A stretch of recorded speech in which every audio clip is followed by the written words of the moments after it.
The Wonderful Wizard of Oz by L. Frank Baum, with pictures by W. W. Denslow. The Wonderful Wizard of Oz, Chapter 23, Glinda Grants Dorothy's Wish, and the conclusion, Home Again. Before they went to see Glinda, however, they were taken to a room of the castle where Dorothy washed her face and combed her hair, and the lion shook the dust out of his mane, and the Scarecrow patted himself into his best shape, and the Woodman polished his tin and oiled his joints. When they were all quite presentable, they followed the soldier girl into a big room, where the witch Glinda sat upon a throne of rubies. She was both beautiful and young to their eyes. Her hair was a rich red in color and fell in flowing ringlets over her shoulders.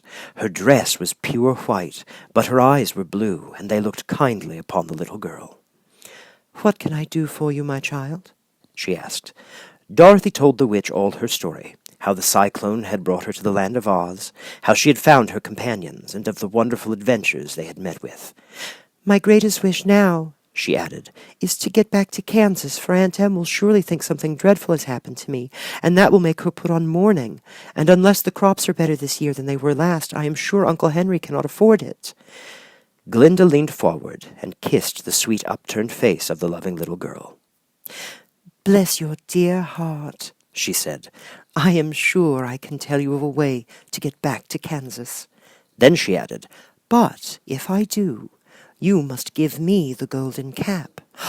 "Willingly," exclaimed Dorothy. "Indeed, it is of no use to me now, and when you have it, you can command the winged monkeys 3 times. Oh, and I think I shall need their service, just those 3 times," answered Glinda, smiling. Dorothy then gave her the golden cap, and the witch said to the Scarecrow, "What will you do when Dorothy has left us?" "I will return to the Emerald City," he replied, "for Oz has made me its ruler and the people like me. The only thing that worries me is how to cross the Hill of the Hammerheads." "By means of the golden cap, I shall command the winged monkeys to carry you to the gates of the Emerald City," said Glinda, "for it would be a shame to deprive the people of so wonderful a ruler." "Am I really wonderful?" asked the Scarecrow. "You are unusual," replied Glinda. Turning to the Tin Woodman, she asked, "What will become of you when Dorothy leaves this country?" He leaned on his axe and thought a moment. Then he said, "The Winkies were very kind to me and wanted me to rule over them after the Wicked Witch died. I am fond of the Winkies, and if I could get back again to the country of the West, I should like nothing better than to rule over them forever." "My second command to the winged monkeys," said Glinda, "will be that they carry you safely to the land of the Winkies. Your brains may not be so large to look at as those of the Scarecrow, but you really are brighter than he is, when you are polished. And I am sure you will rule the Winkies wisely and well." Then the witch looked at the big shaggy lion and asked, "When Dorothy has returned to her home, what will become of you?" "Over the Hill of the Hammerheads," he answered, "lies a grand old forest, and all the beasts that live there have made me their king. If I could only get back to this forest, I would pass my life very happily there." "My third command to the winged monkeys," said Glinda, "shall be to carry you to your forest. Then, having used up the powers of the golden cap, I shall give it to the king of the monkeys, that he and his band may thereafter be free forevermore." The Scarecrow and the Tin Woodman and the Lion now thanked the good witch earnestly for her kindness, and Dorothy exclaimed, "You are certainly as good as you are beautiful, but you have not yet told me how to get back to Kansas." "Your silver shoes will carry you over the desert," replied Glinda. "If you had known their power, you could have gone back to your Aunt Em the very first day you came to this country." "But then I should not have had my wonderful brains," cried the Scarecrow. "I might have passed my whole life in that farmer's cornfield." "And I should not have had my lovely heart," said the Tin Woodman. "I might have stood rusted in that forest till the end of the world." "And I should have lived a cow forever," declared the Lion. "And no beast in all the forest would have had a good word to say to me." "This is all true," said Dorothy, "and I am glad I was of use to these good friends, but now that each of them has had what he has most desired, and each is happy in having a kingdom to rule besides, I think that I should like to go back to Kansas. The silver shoes," said the good witch, "have wonderful powers. And of the most curious things about them is that they can carry you to any place in the world in 3 steps, and each step will be made in the wink of an eye. All you have to do is knock the heels together 3 times, and command the shoes to carry you wherever you wish to go." "If that is so," said the child joyfully, I will ask them to carry me back to Kansas at once."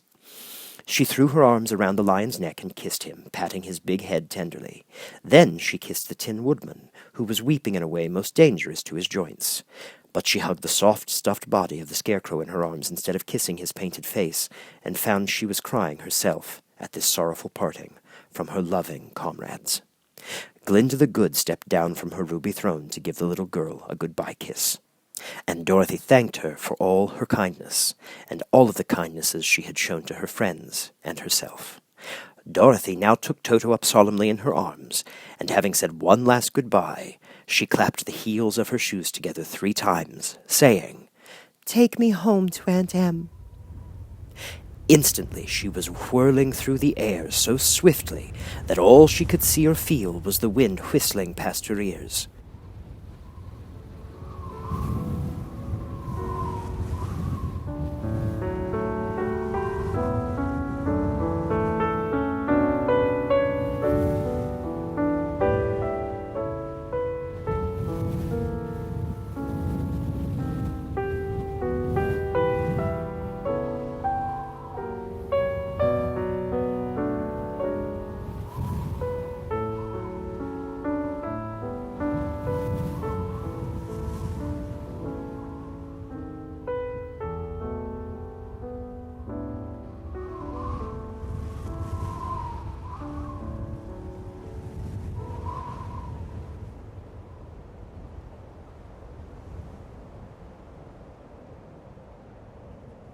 The Silver Shoes took but 3 steps, and then she stopped so suddenly that she rolled over upon the grass several times before she knew where she was.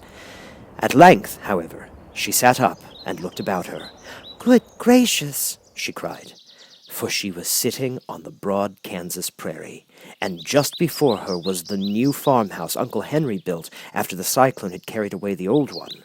Uncle Henry was milking the cows in the barnyard, and Toto had jumped out of her arms and was running toward the barn barking joyously. Dorothy stood up and found she was in her stocking feet, for the Silver Shoes had fallen off in her flight through the air and were lost forever in the desert.